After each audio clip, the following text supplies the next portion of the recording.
শুভ দুপুর বন্ধুরা, দেখো কতগুলো মাছ এনেছি আজকে। দেখো রাইখোর মাছ এক বাটি, এটা এখন কাটবো।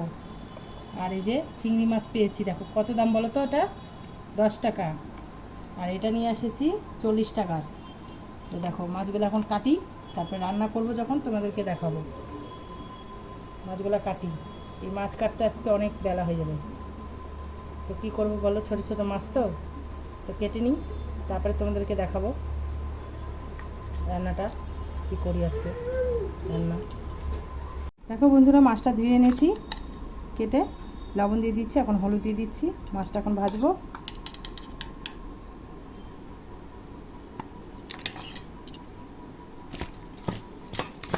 মাছটা মাখিয়ে নিলাম লবণ হলুদ দিয়ে।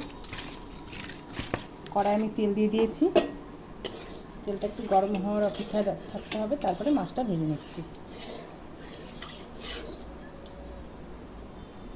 দেখো মাছ ভাজার জন্য আমার তেল গরম হয়ে গেছে, এখন মাছগুলো ছেড়ে দিব।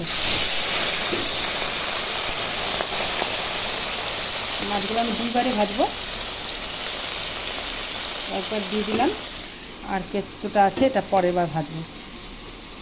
দেখো বন্ধুরা, মাছটা ভাজা হয়ে গেছে, উঠিয়ে নিচ্ছি এখন। তো দেখো সব মাছ আমার ভাজা হয়ে গেল, এখন চিংড়ি মাছটা আমি ভেজে নিব। চিংড়ি মাছটা ভেজে নিচ্ছি।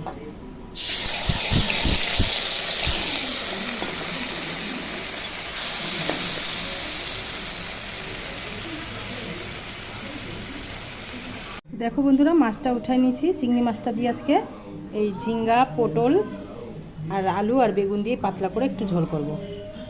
তো ওই বেশি তেল দিব না, ওই মাছ ভাজার তেলেই একটু কালো জিরা ফোড়ন দিব, আর সবজিটা আমি দিয়ে দিচ্ছি।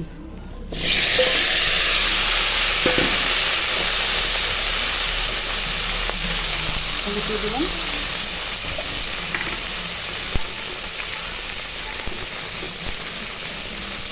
লবণ দিয়ে দিলাম, সবজিটা নাড়াচাড়া করে একটু ঢাকা দিয়ে দিব।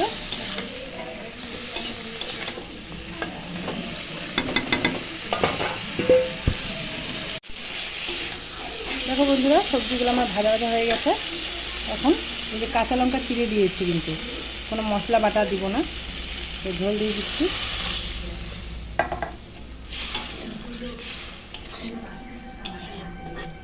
ঝোলটা ফুটে আসলে আমি চিংড়ি মাছগুলো দিয়ে দেবো। তো দেখো বন্ধুরা, ঝোলটা আমার ফুটে গেছে, এখন চিংড়ি মাছ ভাজাটা আমি দিয়ে দিচ্ছি।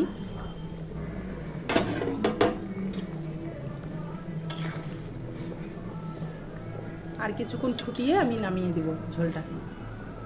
তো দেখো বন্ধুরা, আমার চিংড়ি মাছের, ছোট চিংড়ি মাছের পাতলা করে ঝোল হয়ে গেল, ঝিঙ্গা, পটল, আলু, বেগুন দিয়ে।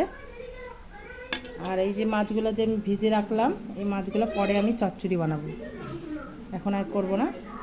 তো কেমন হয়েছে এই রান্নাটা জানিও। তো টাটা বন্ধুরা।